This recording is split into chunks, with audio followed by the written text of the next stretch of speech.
The note landed on Marcus Vale's plate during the second course. White linen, gold flatware, a room full of people who'd paid $5,000 to sit near him. The boy who placed it there, brown fingers, chipped nails, uniform 2 sizes too big, didn't meet his eyes. Just set down the salmon, slid the folded paper beneath the rim, and kept moving. Marcus didn't open it immediately. He never did anything immediately. That's how you stayed alive in his line of work. Philanthropy, they called it now. Community investment. The headlines loved him. The mayor shook his hand. White folks wrote checks to his foundation because Marcus Vale kept the streets quiet, kept the bodies out of their neighborhoods, kept the machine running smooth. He cut into his fish, smiled at the woman to his left, some tech CEO who wanted to feel good about her tax write-off, nodded at the applause when his name echoed through the ballroom. All the while, the paper sat there, waiting. 10 minutes passed before he excused himself. The bathroom was marble and silence. He locked the door, unfolded the note. Your bodyguard already testified. You're not protected. You're the fall guy.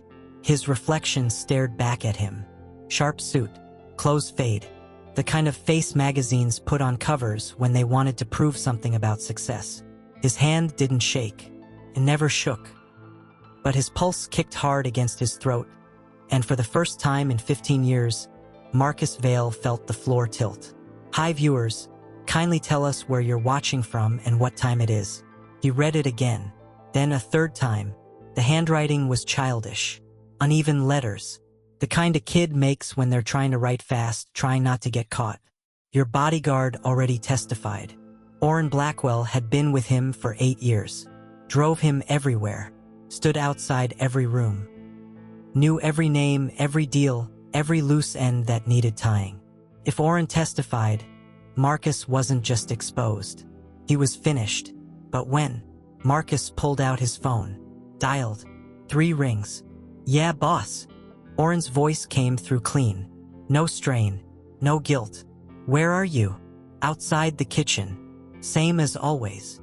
Marcus ended the call. Folded the note back into his pocket. Washed his hands even though they were clean. The water ran cold, then hot, then cold again. He watched it swirl down the drain and thought about the boy. Small. 12, maybe 13. The kind of kid nobody noticed. Staff didn't learn his name. Guests didn't see his face. He was background. Furniture. Invisible.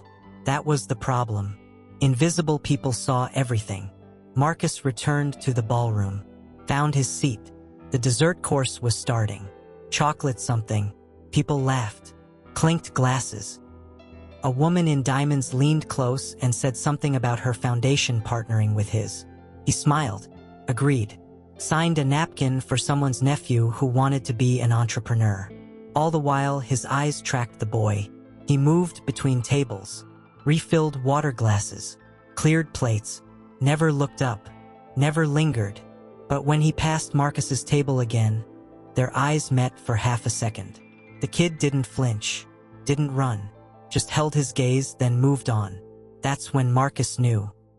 This wasn't a prank. This wasn't random. The boy knew something, had heard something, had seen something that Marcus missed. And if the note was true, if Orrin really had testified, then Marcus was sitting in a room full of witnesses while the walls closed in. He excused himself again. This time, he didn't go to the bathroom. He went to the kitchen. The staff scattered when he walked in.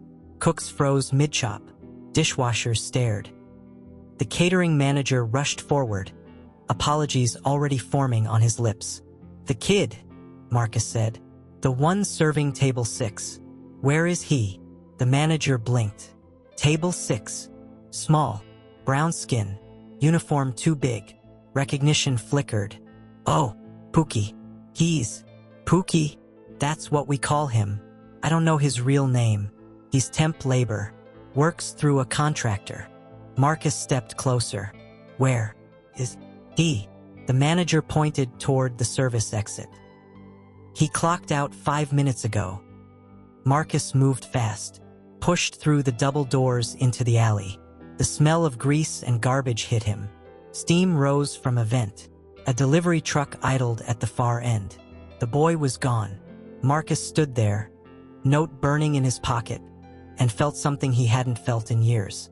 Fear. Not the kind that comes from bullets or rivals or feds. The kind that comes from not knowing. From realizing someone else held the cards. He pulled out his phone, dialed Oren again. "Yeah, meet me in the car. Now, everything okay?" Marcus didn't answer. He walked back inside, smiled at the guests, shook hands, thanked the hosts, played the part, but his mind was already moving, calculating, planning. If Oren had testified, Marcus needed to know when, needed to know what he'd said, needed to know if there was still time to control the damage. And he needed to find the boy, because invisible or not, the kid had just made himself the most dangerous person in Marcus Vale's world. The valet brought the car around. Black Mercedes, bulletproof glass. Oren sat in the driver's seat, calm as ever. Marcus slid into the back, closed the door. The locks clicked. "Drive," he said. Oren pulled into traffic. Smooth, professional, like always. Marcus watched him in the rearview mirror, studied the set of his shoulders, the angle of his jaw, looking for cracks, for tells. Nothing. "You hear anything today?" Marcus asked. "About what? Anything unusual?" Oren glanced back. "No, boss. Quiet day." Marcus let the silence stretch, let it fill the car like smoke. Then he pulled out the note, held it up so Oren could see it in the mirror. "What's this?" Oren's eyes flicked to the paper, back to the road. His expression didn't change. "I don't know," he said. "Where'd you get it? Doesn't matter. What matters is whether it's true." "Is what true?" Marcus leaned forward. "Have you been talking to anyone? Feds? Prosecutors? Anyone?" "No." Oren's voice stayed level. "Boss, I don't know what that is, but I haven't said a word to nobody." Marcus studied him. Years of reading people told him Oren was clean, but the note sat in his hand like a loaded gun. "Pull over," Marcus said. "Here. Now." Oren pulled to the curb. They were downtown, late enough that the streets were empty, early enough that the bars were still lit. Marcus got out. Oren followed. "You're fired," Marcus said. Oren's face finally moved. Surprise, confusion, then anger. "What?" "You're done. Tonight. I'll have your severance wired by Monday." "Boss, I haven't." "I don't care." Marcus stepped closer. "I don't need to know if it's true.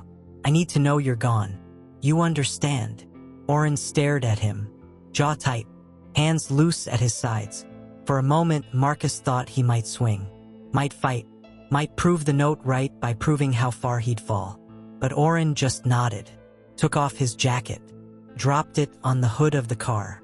"You're making a mistake," he said. "Maybe," Marcus said, "but it's mine to make." Oren walked away, disappeared into the night, and Marcus stood there, watching him go, feeling something lift and something else settle heavy in its place. He'd won, fired the threat, cut the leak, protected himself. So why did it feel like he'd just made everything worse? Marcus got back in the car, drove himself home, poured a drink he didn't finish, sat in his study and stared at the note until the words blurred. "Your bodyguard already testified. If it wasn't true before, it would be now." And somewhere out there, a boy who didn't have a real name knew exactly what he'd just started. What happens when the person you're supposed to protect becomes the one person who can destroy you? The house was supposed to fix everything.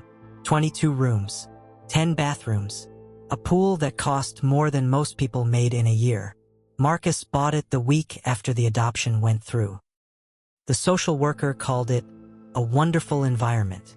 The lawyers called it proof of stability. Marcus called it insurance.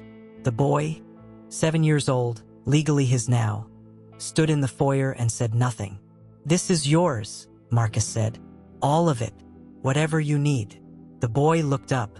Dark eyes, smooth skin, the kind of face that belonged in magazines, in movies, in places where beauty meant value. He didn't smile, didn't speak. just looked at Marcus like he was waiting for something to make sense. His name was Kofi. The social worker said it meant born on Friday. Marcus didn't ask which Friday. Didn't ask about the mother who'd signed the papers or the father who'd never appeared. He just signed his own name and brought the boy home. "You want to see your room?" Marcus asked. Kofi nodded. They walked upstairs. Marcus opened a door to a space bigger than most apartments. King bed. TV mounted on the wall.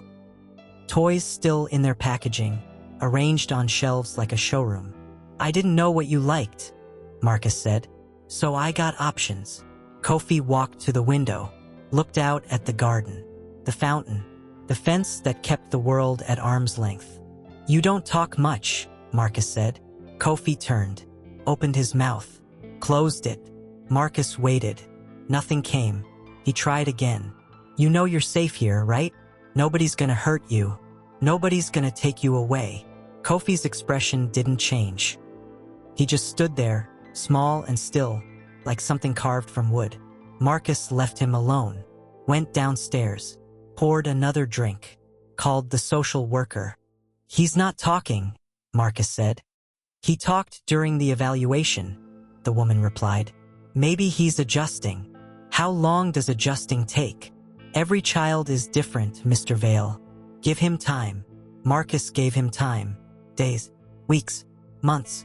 Kofi ate when food was served, showered when told, went to bed without complaint.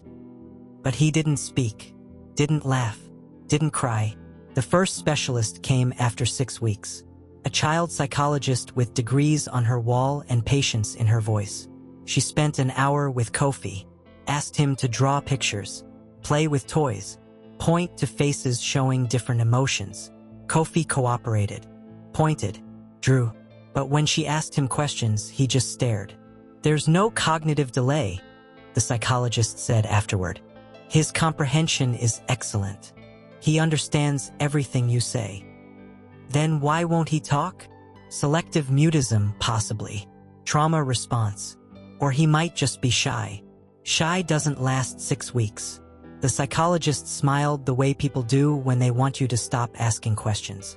"Some children take longer to feel safe. Keep providing a stable environment. He'll come around." Marcus hired a second specialist, then a third. They all said versions of the same thing. "He's fine, just different. Give him time." But time passed and nothing changed. Kofi started school. Private academy. Small classes. Teachers who smiled too much and spoke too soft. They called Marcus after the first week. "He's not disruptive," the principal said. "But he doesn't participate, doesn't raise his hand, doesn't interact with other students. Is he learning? His test scores are excellent, but socially he's isolated." Marcus visited the school, watched through a window as Kofi sat at a desk, shoulders square, eyes forward. Other kids whispered, passed notes, played games under their desks. Kofi did none of it. He just sat there, existing in his own separate space. During recess, the other children played tag, climbed jungle gyms, formed groups that shifted and reformed like weather. Kofi stood by the fence, alone. One boy approached him, said something. Kofi didn't respond. The boy laughed, walked away, told his friends. They all looked back, giggled, not cruel, just curious. The way kids laugh at things they don't understand. Marcus wanted to go out there, wanted to pull Kofi aside and demand answers, demand effort, demand something, but he didn't. He just watched as his son stood there, silent and still, while the world moved around him. That night, Marcus sat Kofi down in the study.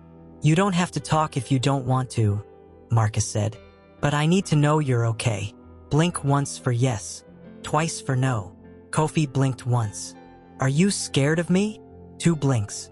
"Are you scared of someone else?" 2 blinks. "Do you feel safe here?" 1 blink. Marcus leaned forward. "Then why won't you talk?" Kofi looked at him, opened his mouth. Nothing. He tried again. Lips moved. Tongue shifted.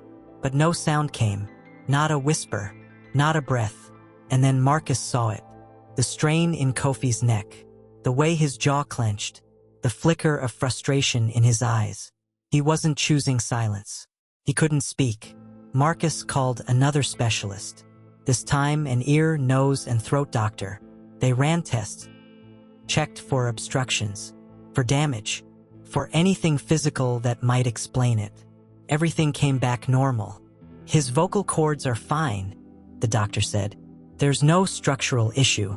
Neurologically, he should be able to speak. But he can't. The doctor hesitated. He can. Physically, there's nothing stopping him. So either it's psychological or what? The doctor didn't answer, just closed the file. I'd recommend continued therapy. Sometimes these things resolve on their own. Marcus stood. You don't believe that? The doctor met his eyes. No, he said quietly. I don't. Kofi grew older. 8, 9, 10. The silence remained. He learned to write, carried a small notebook everywhere. When teachers asked questions, he wrote answers. When Marcus asked about his day, he scribbled sentences in careful print. Fine. Boring. Same as yesterday. It worked. Functionally. But it wasn't a voice. And Marcus started to notice something else. Kofi didn't complain. Didn't resist. Didn't push back against anything. If Marcus said bedtime was 8, Kofi went to bed at 8. If Marcus said eat vegetables, Kofi ate vegetables. If Marcus said no TV, Kofi didn't ask why. He was the perfect child. And that terrified Marcus more than anything. Because perfect children didn't exist. Children pushed boundaries, tested limits, fought for autonomy. Kofi did none of that. He just existed. Quiet, compliant, absent. Marcus started paying attention to smaller things. The way Kofi held himself. The way he moved through rooms like he was trying not to take up space. The way he flinched, just barely, when anyone touched him too quickly. One night, Marcus found him standing in the hallway. 3 in the morning. Just standing there, staring at nothing. You okay? Marcus asked. Kofi nodded. Bad dream. Another nod. You want to talk about it? Kofi pulled out his notebook, wrote something, showed Marcus. I'm fine. But he wasn't. Marcus could see it. The tension in his shoulders, the exhaustion around his eyes. Come here, Marcus said. Kofi didn't move. Marcus walked over, knelt down, put a hand on Kofi's shoulder. Kofi's whole body went stiff. Marcus pulled back. You don't have to be afraid of me. Kofi wrote. I'm not. But he was. Marcus could feel it. Not fear of violence. Not fear of punishment. Fear of something else. Something Marcus couldn't name. He hired another specialist. A therapist who specialized in trauma. She met with Kofi twice a week. Tried art therapy, play therapy, cognitive behavioral techniques. After 6 months, she called Marcus into her office. I need to be honest with you, she said. I don't think Kofi's issue is psychological. What does that mean?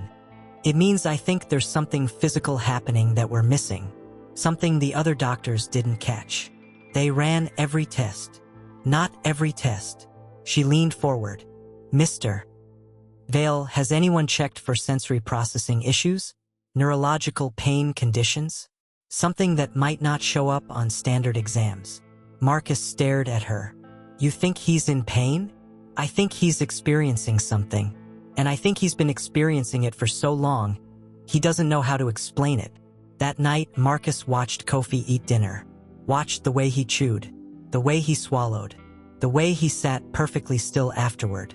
Does anything hurt? Marcus asked. Kofi shook his head. You'd tell me if it did, right? Kofi nodded. But Marcus didn't believe him, because Kofi was 10 years old and had never once asked for help. What kind of pain becomes so normal you forget it's there? Kofi turned 12 in silence. Marcus threw a party because that's what parents did. Rented a venue, hired entertainment, invited kids from school who barely knew Kofi's name. They came because their parents made them, because Marcus Vale's name meant something, because saying no wasn't an option. The kids played games, ate cake, took pictures their parents posted online with captions about community and inclusion. Kofi sat at the head of the table and watched them like they were a television show.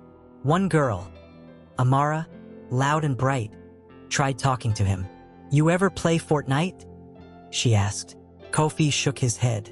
"Why not?" He pulled out his notebook. Wrote, "Not interested." "You don't like video games?" He shrugged. Amara tilted her head. "You always this quiet?" Kofi didn't answer, just looked at her with those same dark, empty eyes. Amara laughed. "Not mean, just uncomfortable." "Okay. Well, happy birthday, I guess." She walked away, told her friends. They glanced back, whispered, "Not cruel, just confused." Marcus watched from across the room, watched his son sit alone at his own party, watched him blow out candles and make a wish nobody would ever hear. After the guests left, Marcus found Kofi in his room, notebook open. Writing something. "What's that?" Marcus asked. Kofi closed the book. "You don't have to hide it. I'm not gonna read it without permission." Kofi hesitated, then opened it again, showed Marcus a single line.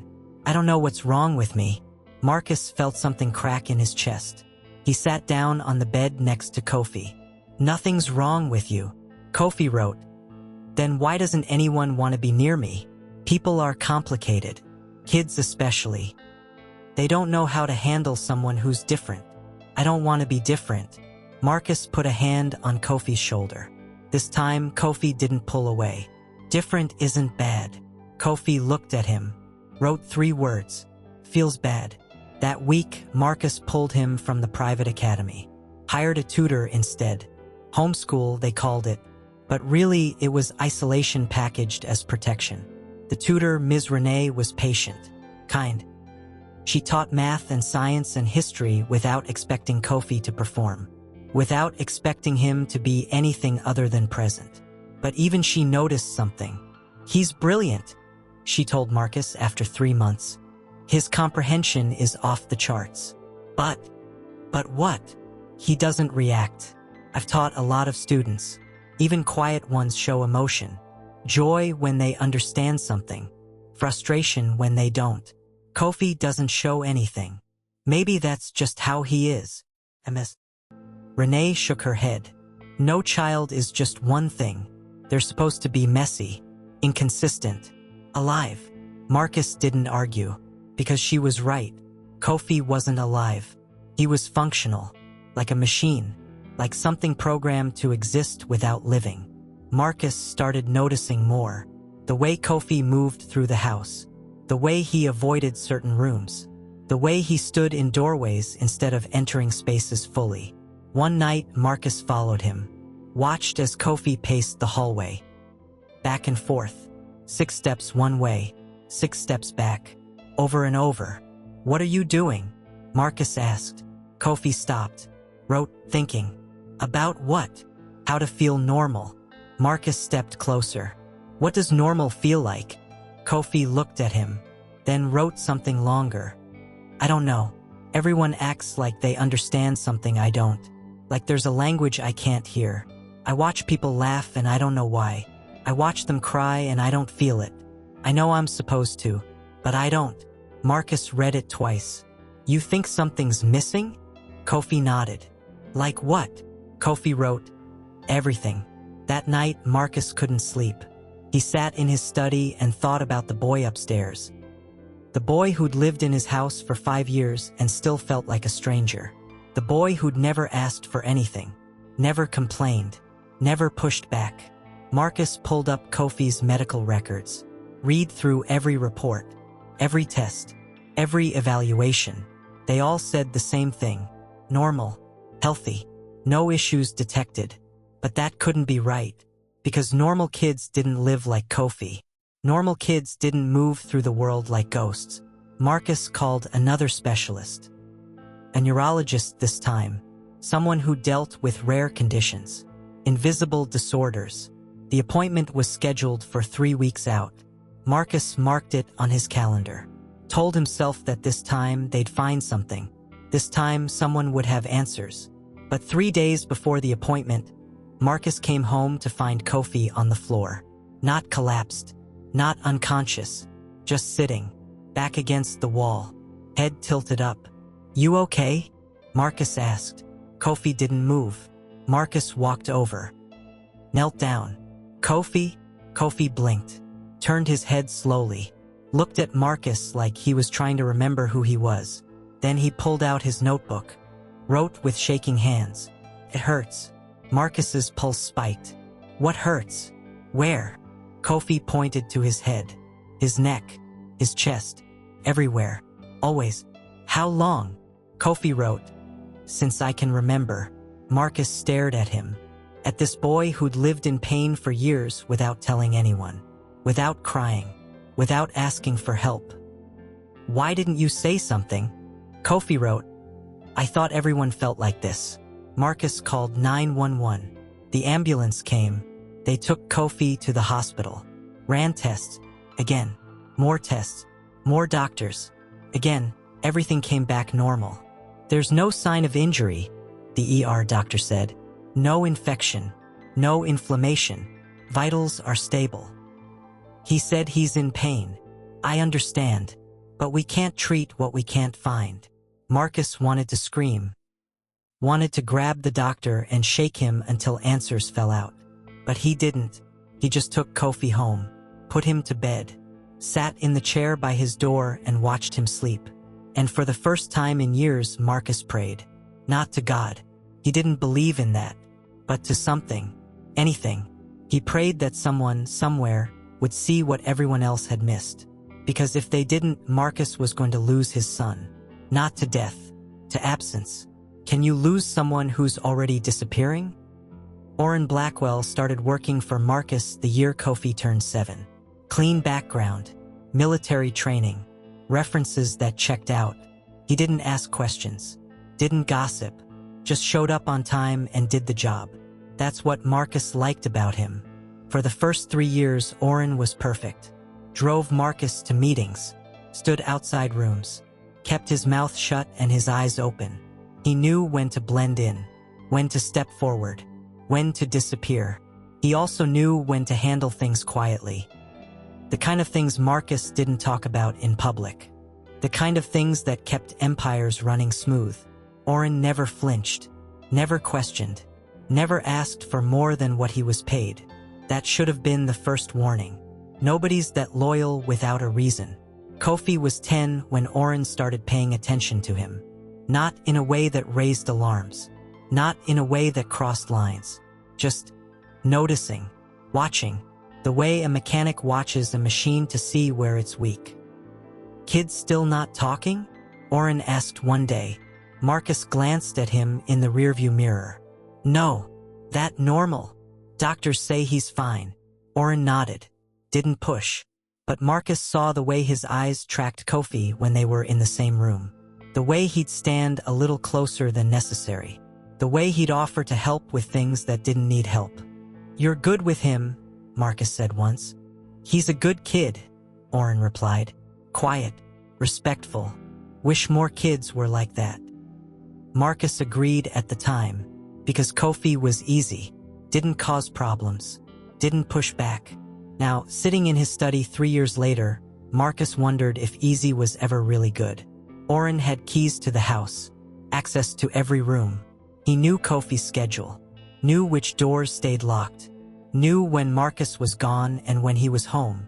He also knew about the medical appointments, the specialists, the tests that kept coming back normal.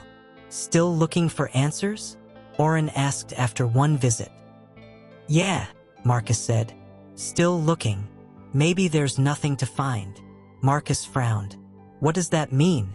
Oren shrugged. "Some kids are just different. Doesn't mean something's wrong. Just means they're not like everyone else." "He's in pain.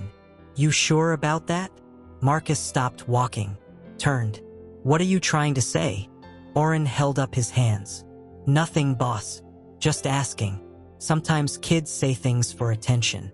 Not saying that's what's happening. Just saying it's possible." Marcus stared at him. Kofi doesn't ask for attention. He doesn't ask for anything. Exactly. Oren leaned against the car. Which makes you wonder, doesn't it? Why now? Why suddenly say something after all these years? Marcus felt something cold settle in his gut. You think he's lying? I think kids are complicated. And sometimes the simplest answer is the right one.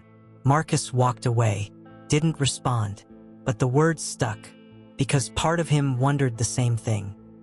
What if Kofi was lying? Not maliciously, but out of confusion, out of a need to explain something he didn't understand. What if the pain wasn't real? No, Marcus pushed the thought away. He'd seen Kofi's face, seen the way he moved, seen the exhaustion that came from years of carrying something nobody else could see. That wasn't fake. But Oren's words planted a seed, and seeds grew. Over the next few months, Marcus noticed things he hadn't before. The way Oren redirected conversations when Marcus asked about Kofi. The way he'd suggest doctors were overreacting. The way he'd frame every appointment as unnecessary. You're spending a lot of money on this, Oren said once. He's my son. I'll spend whatever it takes. I'm just saying, maybe it's time to accept that some things don't have answers. Marcus wanted to fire him right then. Wanted to tell him to shut his mouth and do his job. But he didn't. Because Oren was right about one thing. Some things didn't have answers. And Marcus was tired of looking. That's when the appointments started spreading out. Weekly became monthly. Monthly became every few months. The specialists stopped calling. The referrals stopped coming. Not because Kofi got better, because Marcus stopped trying. And Oren was there through all of it. Quiet, supportive, reinforcing every decision to pull back. You're doing the right thing, Oren said. Kid needs stability, not more doctors. Marcus nodded, believed him, because it was easier than believing the alternative. That someone close to him, someone he trusted, was slowly, carefully making sure Kofi stayed invisible. Oren never said it outright, never crossed a line, but he controlled the narrative, controlled access, controlled when Marcus saw Kofi and when he didn't. Kids sleeping, Oren would say when Marcus came home late. Kids studying, when Marcus wanted to check in. Kids fine, when Marcus asked. And Marcus believed him, because Oren had been there for years, because he'd never given Marcus a reason not to trust him. Until the note. Now, sitting alone in his study, Marcus replayed every conversation, every suggestion, every subtle redirect, and he realized Oren hadn't just been watching Kofi, he'd been managing him, keeping him quiet, keeping him separate, keeping him from getting the help he needed. Why? Marcus didn't know. But he was going to find out. He stood, grabbed his coat, walked to the garage.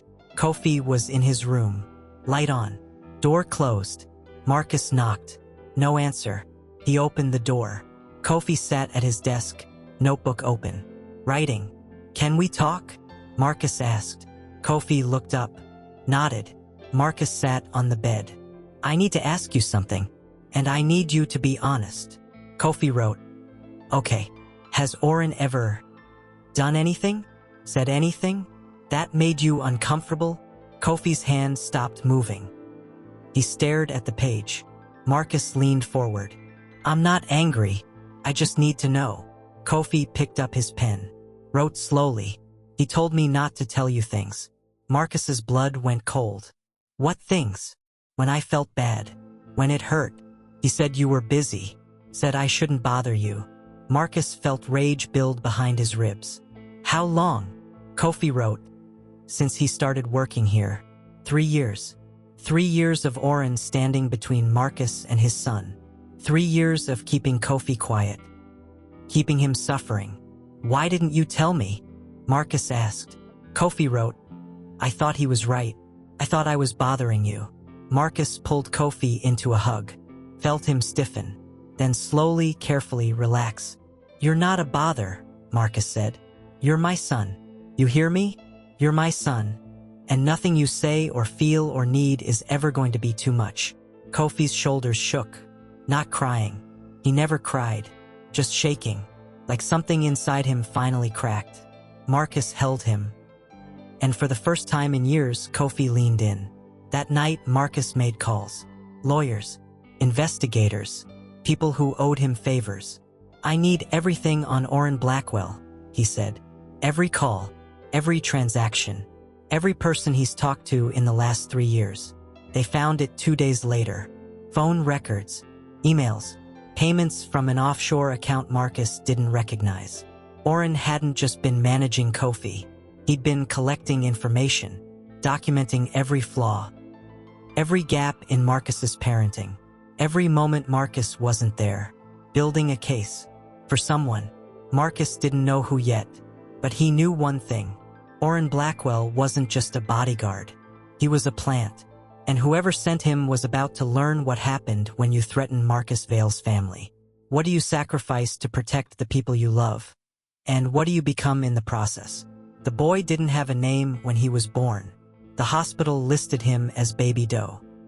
His mother left before the ink dried. His father never showed. The state took him 6 hours later.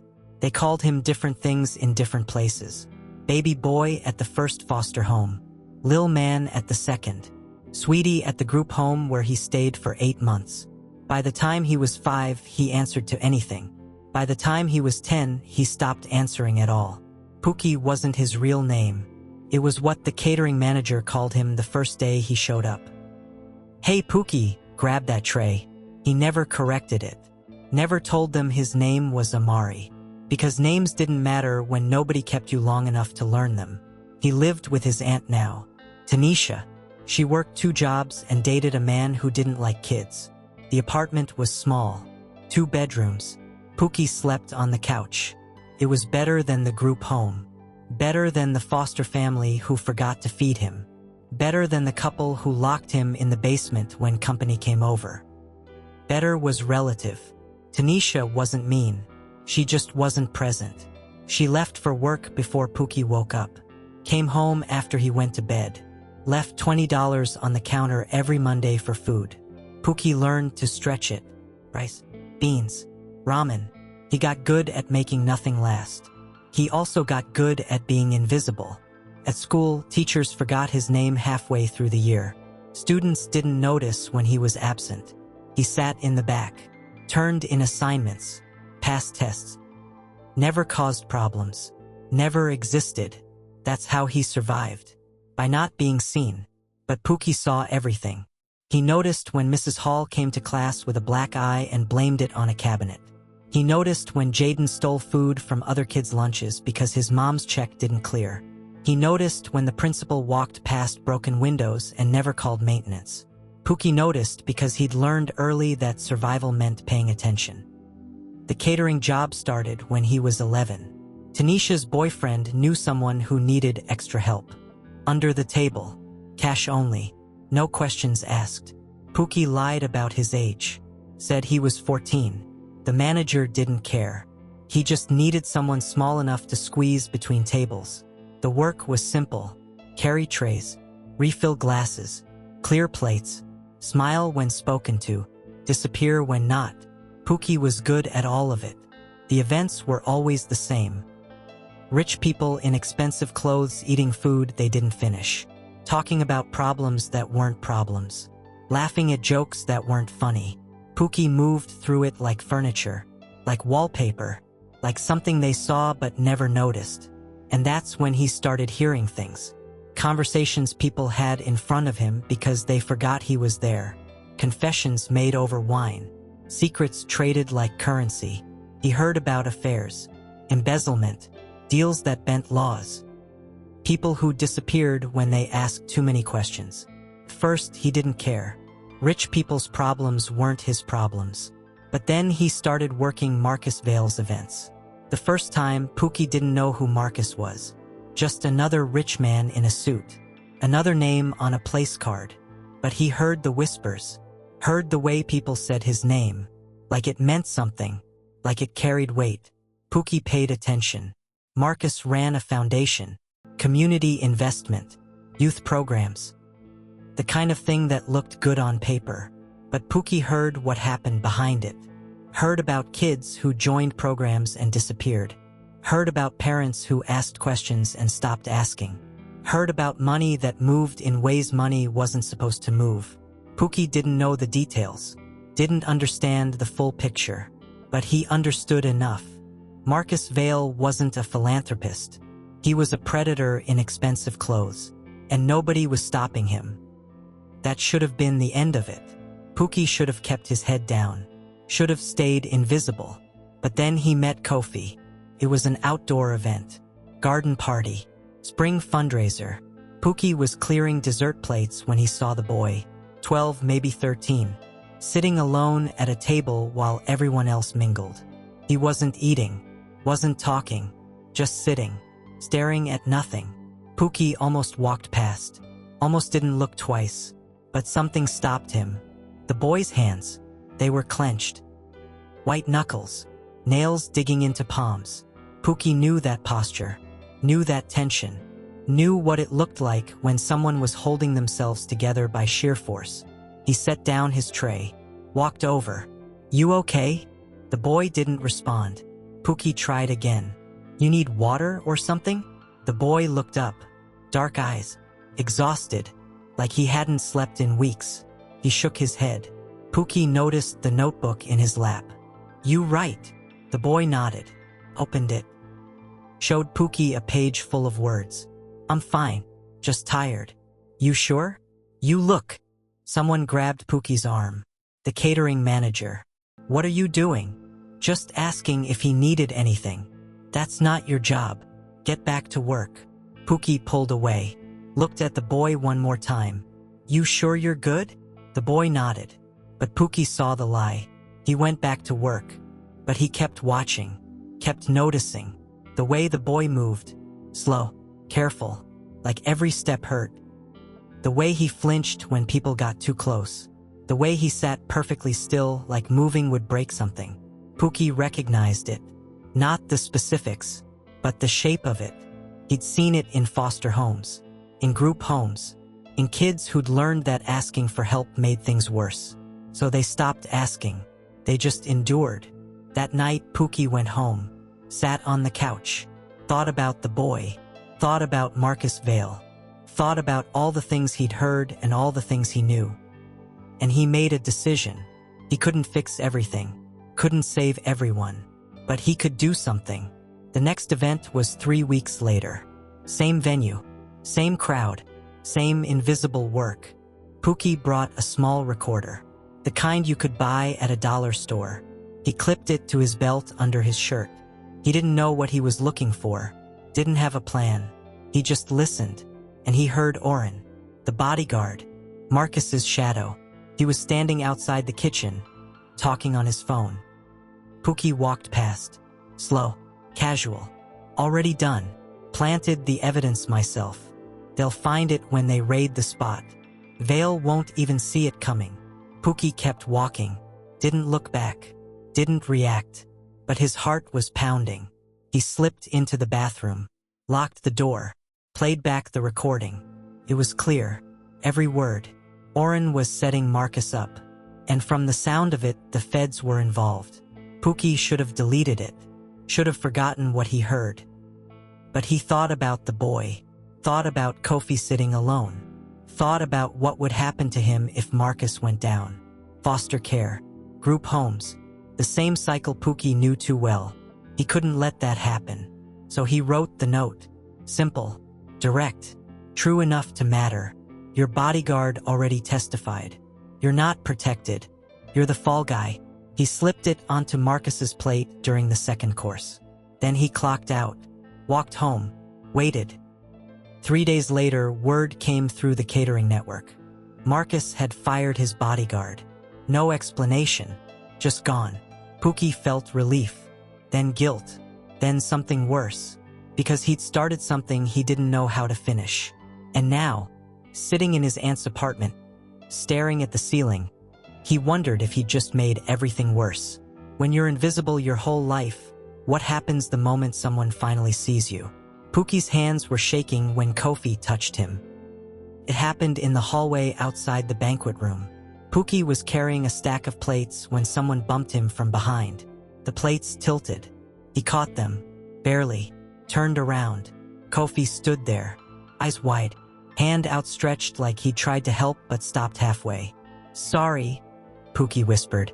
Kofi didn't move, just stared at Pookie's hands, at the way they trembled. Then he did something nobody expected.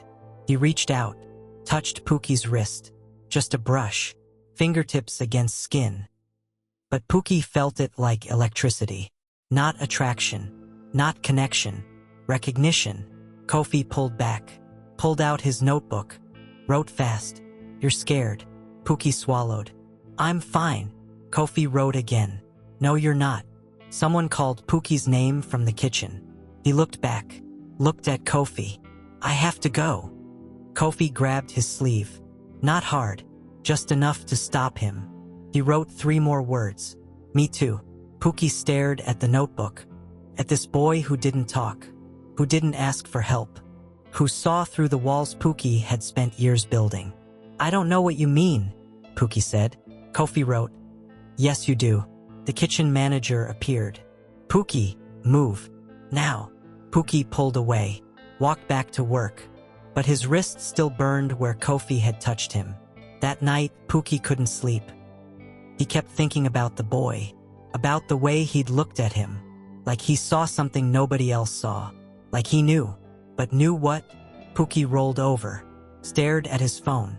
The recording was still there. Oren's voice, the confession. He should delete it, should forget everything. But he couldn't, because Kofi had touched him. And in that touch, Pookie felt something he hadn't felt in years. He felt seen. The next morning, Pookie went to the library, used the public computer, searched Marcus Vale's name. Articles came up, hundreds of them. Photos of Marcus shaking hands with politicians, cutting ribbons, accepting awards. Then Pookie searched deeper, found the rumors, the allegations that never stuck, the witnesses who recanted, the investigations that closed without charges. Marcus Vale was protected. By money, by power, by people who owed him favors. But Oren's recording changed that. If the feds had evidence, Marcus wasn't untouchable anymore. Pookie printed the articles, folded them, put them in his backpack. He didn't know what he was going to do with them yet.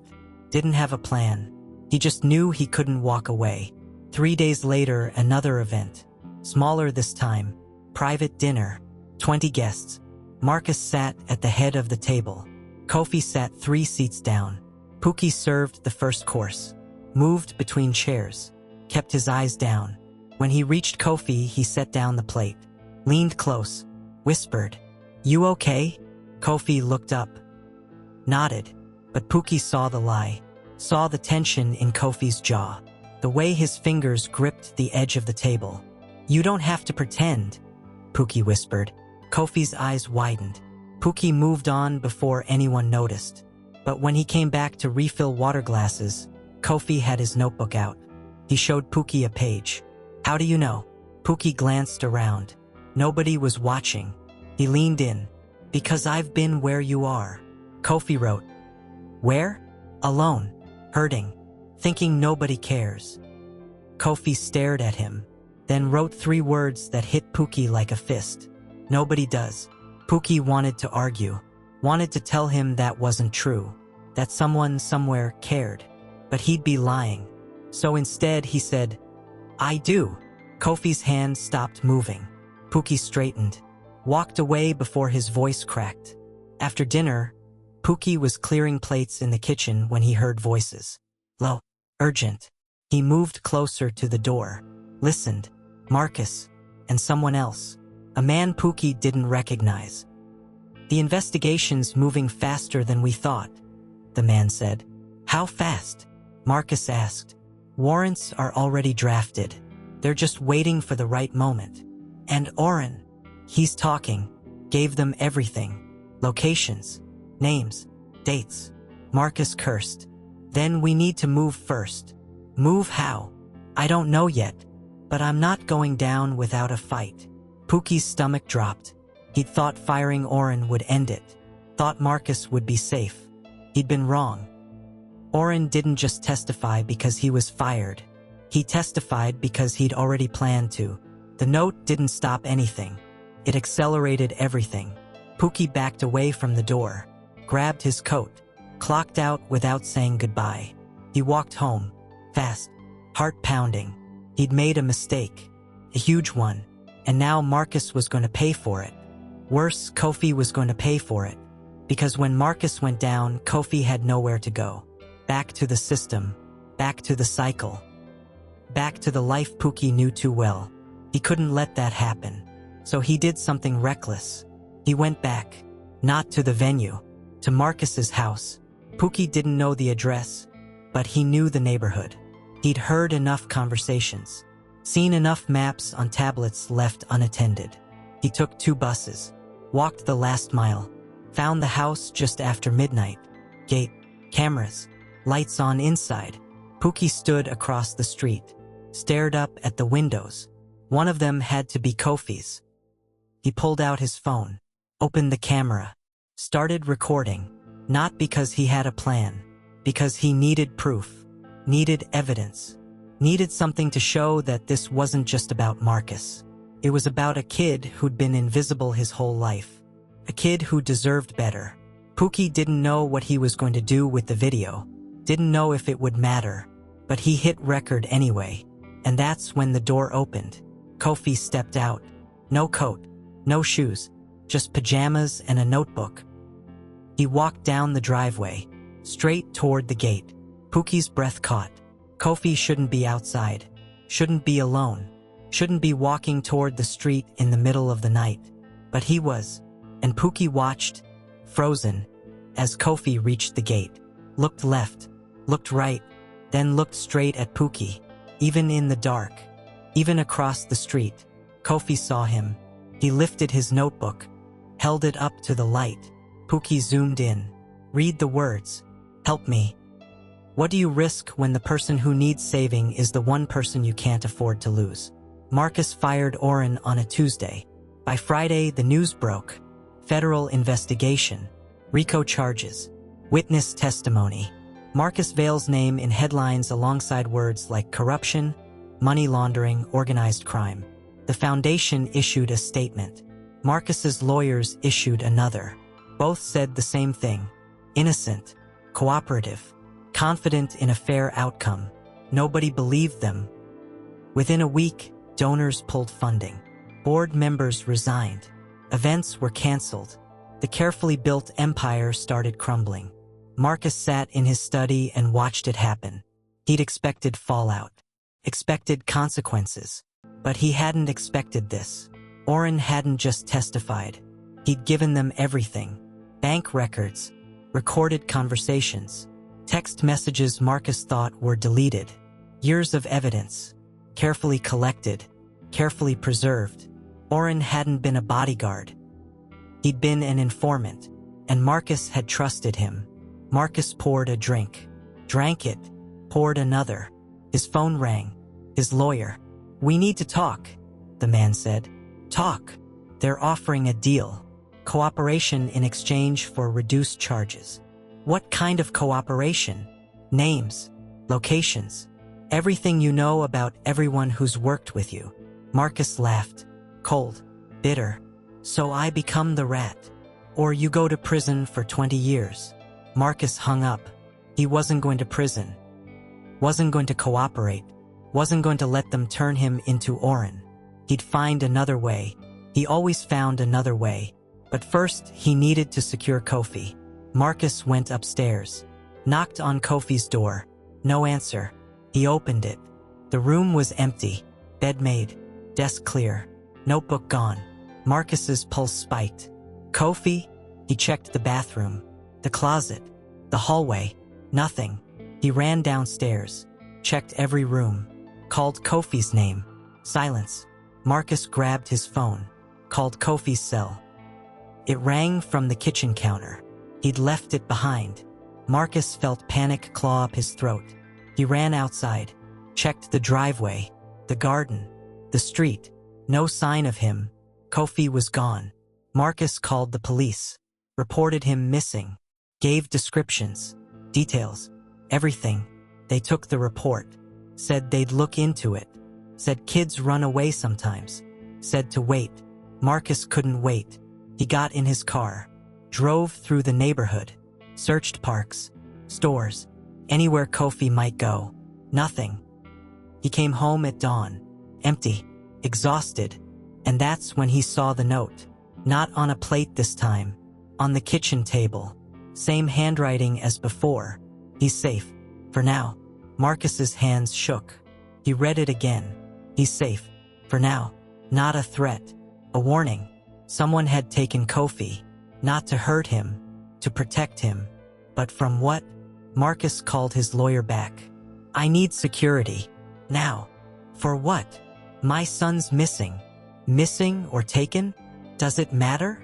The lawyer paused. Marcus, if someone took him because of the investigation, this just got a lot more complicated. I don't care how complicated it gets. Find him. Marcus spent the next 3 days searching. Hired private investigators. Offered rewards. Followed every lead. Nothing came back. Kofi was gone. And whoever took him knew how to stay hidden. On the 4th day, Marcus got a call. Unknown number. He answered. Mr. Vale. A young voice. Familiar. Who is this? You don't know me. But I know your son. Marcus sat up. Where is he? Somewhere safe. Away from what's coming. What's coming? The raid. The arrest. The trial. All of it. Marcus clenched his jaw. If you hurt him, I didn't take him to hurt him. I took him because nobody else was protecting him. I protect him. No. The voice was quiet, certain. You protect your empire. Kofi's just part of it. Marcus felt rage build. You don't know what you're talking about. I know he's been in pain for years. I know nobody listened. I know you threw money at doctors instead of sitting with him. I did everything. You did what was easy, not what was right. The line went quiet. Marcus closed his eyes. What do you want?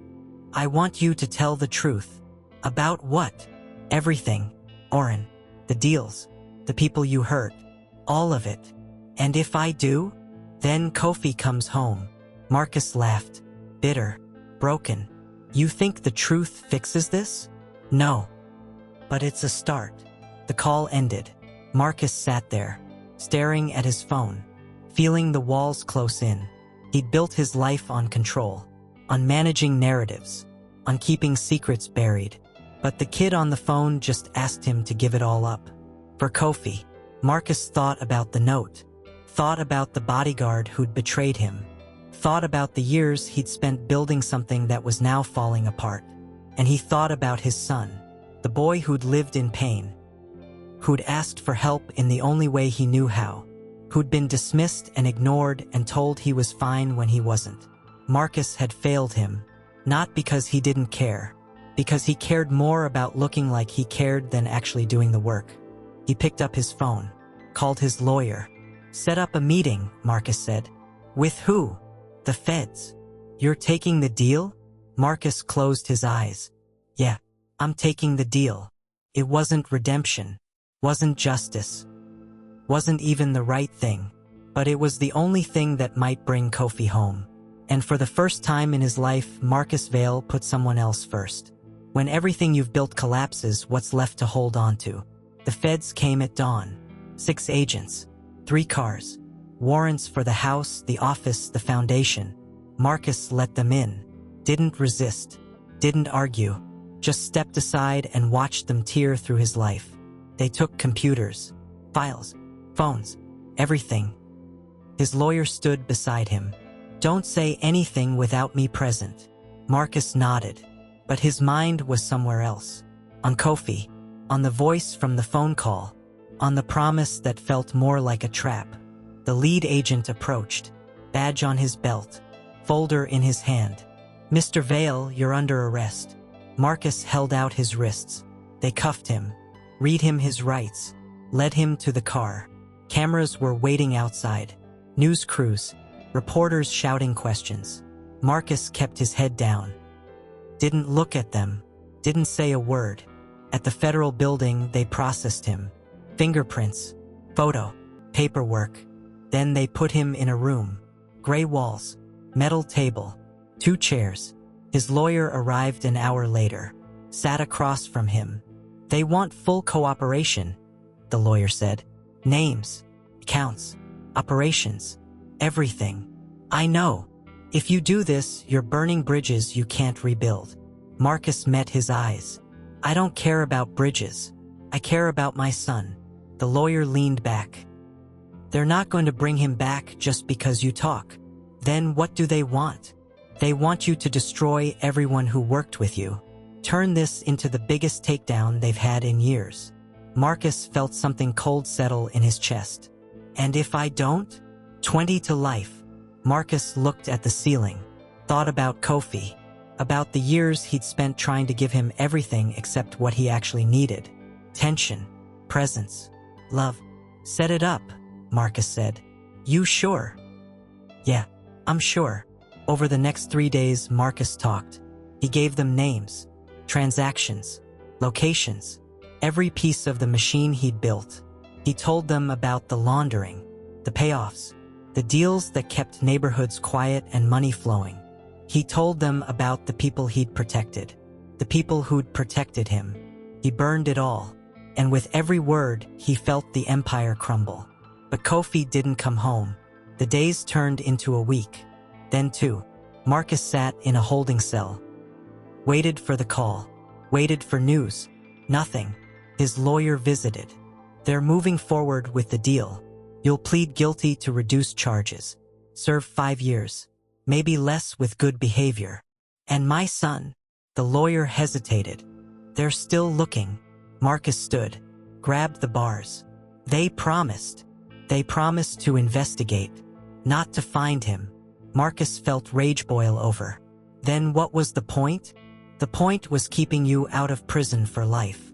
Marcus wanted to scream, wanted to break something, wanted to take back every word he'd said. But he couldn't. He'd made his choice, and now he had to live with it. On the 15th day, Marcus got a visitor. Not his lawyer, not the feds. Kid, 12, thin, nervous. The guard led him to the visitation room, sat him down across from Marcus. Marcus stared at him. "Who are you?" The kid pulled out a recorder, set it on the table. "My name's Amari," he said, "but people call me Pookie." Marcus's blood went cold. "You're the one who sent the note." Pookie nodded. "Where's my son?" "Safe, like I said." "Where?" Pookie didn't answer, just pressed play on the recorder. Oren's voice filled the room, clear, unmistakable. The confession, the planted evidence, the betrayal. Marcus listened, felt his chest tighten. When it ended, Pookie stopped the recording. "I didn't know what would happen," Pookie said. "I thought firing him would fix it. I didn't know he'd already planned everything." Marcus stared at him. "Why are you telling me this?" "Because you need to understand. I didn't take Kofi to hurt you. I took him because he asked me to."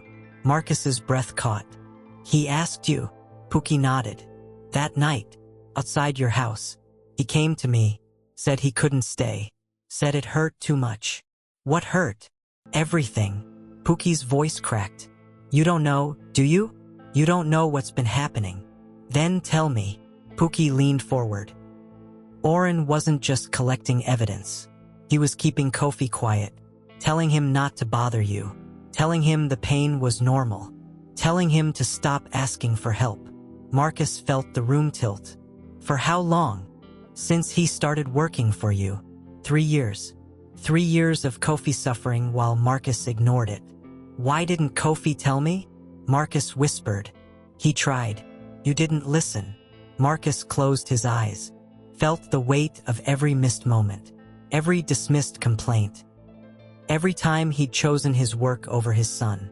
"Where is he?" Marcus asked again. "Somewhere he can heal. Somewhere people are actually listening." "I want to see him." "He doesn't want to see you. Not yet." Marcus felt something break inside him. "Please, I just need to know he's okay." Pookie pulled out his phone, showed Marcus a photo. Kofi, sitting in a bright room, smiling, actually smiling. Marcus stared at the image, at his son, at the joy he'd never seen before. "How?" Marcus whispered. They found it, Pookie said. The thing everyone missed. Something physical. Something that's been hurting him since he was little. What was it? Does it matter? It's gone now. He's healing. Marcus looked up. When can I see him? Pookie stood. When you're ready to be his father, not his owner. He left the recorder on the table, walked out, and Marcus sat there, alone, staring at the photo of his son. The son he'd failed. The son who'd finally found peace. Without him, how do you rebuild trust when you're the one who broke it? The pain started small. A pressure behind Kofi's eyes. A tightness in his jaw. A dull ache that lived in his skull like a second heartbeat. He didn't remember when it began, just knew it had always been there. Doctors checked, scanned, tested, found nothing. So Kofi learned to live with it. Learned to move through the world with a constant hum of discomfort that nobody else could see. Until Pookie brought him to DR. Rashida Chin. She wasn't like the other specialists. Didn't have a fancy office. Didn't wear expensive clothes. Just worked out of a clinic in a neighborhood most rich people avoided. Pookie found her through a school counselor. Someone who actually listened when Pookie explained what was happening.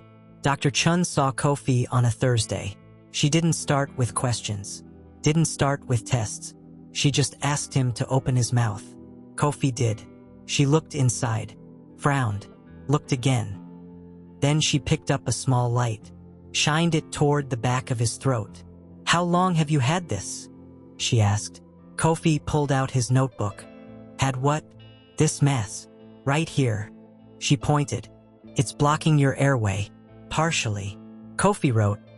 I don't understand. It's a growth. Benign, probably. But it's been there long enough to cause pressure. Pain. Difficulty swallowing. Kofi stared at her. Wrote faster. The other doctors didn't see it. They weren't looking for it. And it's positioned in a way that's easy to miss if you're not paying attention. She turned to Pookie. How long has he been in pain? Years, Pookie said. Since he was little. Dr. Chun shook her head. This should have been caught. This should have been treated. Kofi wrote. Can you fix it? Yes, but it's going to hurt first. She scheduled the surgery for the following week. Minor procedure. Outpatient. Pookie stayed with Kofi the whole time. Sat in the waiting room. Held his hand when they wheeled him in. The surgery took 2 hours. When Kofi woke up, his throat was on fire. Dr. Chun was there. The pain's going to be bad for a few days. But then it's going to get better. Really better. Kofi nodded. Couldn't speak. Not because he couldn't. Because it hurt too much. Pookie took him back to the safe house. A shelter run by a woman named Miss Lorraine. She asked questions but didn't push. Just gave them a room, food, space to heal. The first 3 days were agony. Kofi couldn't eat solid food. Couldn't swallow without wincing. Couldn't sleep without waking up in pain. But on the 4th day, something changed. He woke up and the pressure was gone. Not reduced. Gone. He sat up, touched his throat, swallowed. No pain. He stood, walked to the mirror, opened his mouth. Still tender, still healing, but the constant ache, the thing that had lived in his head for as long as he could remember, was gone. Kofi started crying. Not because it hurt, because it didn't. Pookie found him like that, sitting on the floor, tears running down his face. You okay? Pookie asked. Kofi nodded, tried to speak. His voice came out rough, but it came out. Yeah, he whispered. I'm okay. Pookie's eyes widened. You're talking. Kofi laughed. It hurt, but he didn't care. He was talking. Over the next 2 weeks, Kofi healed. His voice got stronger. The pain faded. He started eating normal food, started sleeping through the night, started feeling like a person instead of a ghost. Miss Lorraine noticed. You're smiling more. Kofi nodded. It doesn't hurt anymore. What doesn't? Existing. She hugged him, and for the first time, Kofi didn't flinch. He hugged her back. Pookie watched from the doorway, smiled. You did good, Miss Lorraine told him later. I just brought him here. Pookie said. No, you saw him. That's more than most people do. Pookie thought about Marcus, about the way he'd looked at Kofi and seen a problem instead of a person. He deserves better, Pookie said. So do you. Pookie didn't respond, because he didn't know what better looked like for himself. He just knew Kofi had found it, and that was enough. A month after the surgery, Kofi asked to see Marcus. Pookie arranged it, called the lawyer, set up a supervised visit. Marcus arrived looking older, thinner, like the weight of everything had finally caught him. They sat across from each other, glass between them, phones to their ears. You're talking, Marcus said. His voice broke. Yeah, Kofi said. I am. I didn't know.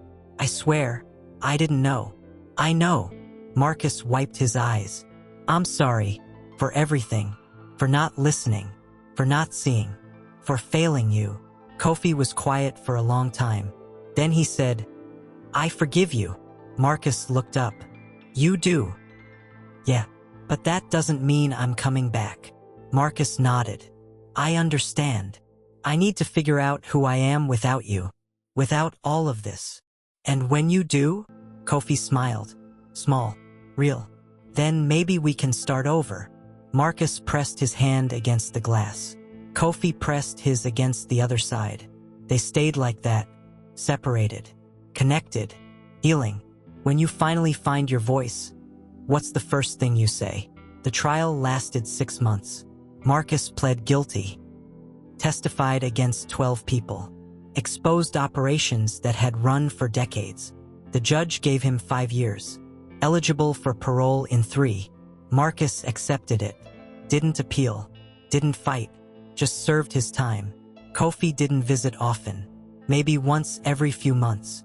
But when he did, they talked, really talked, not about the past, about the future, about who Kofi wanted to be, what he wanted to do, where he wanted to go. Marcus listened, asked questions, offered support without expectations. It wasn't perfect, but it was progress. Oren took a deal too. Lighter sentence in exchange for cooperation. Marcus heard he was in protective custody. Wouldn't last long once word got out what he'd done. Marcus didn't care. Oren had made his choices. Now he'd live with them. Pookie stayed with Miss Lorraine. Finished school. Started working at the clinic where Dr. Chin practiced. Not as staff, as a volunteer, helping kids who came in scared and alone. Kids like him, kids like Kofi. Dr. Chun offered to pay him. He refused, said helping was enough. She smiled, told him he was going to change lives. He already had. Kofi moved into a group home for older teens. Not the kind Pookie had known. The kind with structure, support, people who cared. He got his GED, applied to community college, started studying social work. I want to help kids who feel invisible, he told Pookie one day. You'll be good at it, Pookie said. How do you know? Because you know what it feels like. And you didn't let it break you. Kofi smiled. Neither did you. They sat in the park, watched kids play, watched parents chase toddlers, watched the world move around them. You ever think about what would have happened if you didn't send that note? Kofi asked. Pookie thought about it. About Marcus. About Oren. About all the ways things could have gone wrong. Yeah, he said. I think about it a lot. Regret it? No, but I learned something. What? Truth doesn't fix everything. But silence kills. Kofi nodded. My dad's learning that too. He's trying. That's all I can ask for. They sat in comfortable silence. 2 kids who'd been invisible their whole lives. Now visible. Now seen. Now free. 3 years later, Marcus got paroled. He moved into a small apartment. Got a job at a nonprofit. Nothing glamorous. Just work. He called Kofi once a week. Kept it short. Didn't push. One day, Kofi called him back. You busy Saturday? Kofi asked. No. Why? I'm graduating. Thought you might want to come. Marcus closed his eyes. I'd love to. Saturday came. Marcus sat in the audience. watched Kofi walk across the stage, watched him accept his diploma, watched him smile. After the ceremony, Kofi found him in the crowd. "You came," Kofi said. "Of course I came." They stood there, awkward, uncertain. Then Kofi hugged him. Marcus hugged back. Tight, real. "I'm proud of you," Marcus whispered. "I know," Kofi said. "And I'm proud of you too." It wasn't perfect, wasn't redemption, wasn't a clean ending, but it was real, and real was enough. Pookie watched from a distance, smiled, turned to leave. Kofi called after him. "Where are you going? You got family stuff. I don't want to intrude." "You're not intruding. Your family too." Pookie stopped, turned around. Kofi walked over, pulled him into the group. Marcus extended his hand. "Thank you for everything." Pookie shook it. "I didn't do it for you. I did it for him." "I know. That's why I'm thanking you." They stood there, three people who'd been broken in different ways, now healing, now building something new. Not perfect, but better, and better was enough. Years later, Kofi opened his own practice. Therapy for kids who'd been through the system. Kids who felt invisible. Kids who needed someone to see them. Pookie worked with him, not as a therapist, as an advocate, someone who understood what it meant to slip through cracks. Together, they helped hundreds of kids, saved some, lost others, but kept trying. Because that's what you do when you've been invisible. You make sure nobody else disappears. Marcus visited sometimes, brought lunch, listened to stories, offered advice when asked. He wasn't Kofi's father anymore. Not in the way he used to be. He was something quieter, steadier, more real. He was present. And presence, Kofi learned, was the most powerful form of love. One evening, Kofi and Pookie sat on the steps outside the clinic. "You ever think about that night?" Pookie asked. "When you came to me?" "All the time," Kofi said. "What do you think about?" "How scared I was. How desperate. How much it took to ask for help." "Was it worth it?" Kofi looked at him. Every second, they sat in silence, watched the sunset, watched the world change colors. "I never thanked you," Kofi said. "You don't have to." "Yes, I do." Kofi turned to him. "You saved my life. You saved your own life. I just gave you a place to land." Kofi smiled. "Then thank you for catching me." Pookie smiled back. Anytime. They sat there, two people who'd found each other in the dark, who'd built something better, who'd learned that attention saves lives, that power blinds, that kindness exposes what force cannot.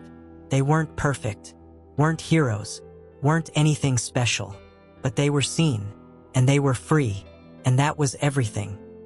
Thank you for watching this story. If it moved you, inspired you, or made you think differently about the invisible people in your life, please subscribe to our channel and turn on notifications so you don't miss our next story. Share your thoughts in the comments below. Your words might be exactly what someone else needs to hear today. Let's build a community where every voice matters and every story is heard. See you in the next one.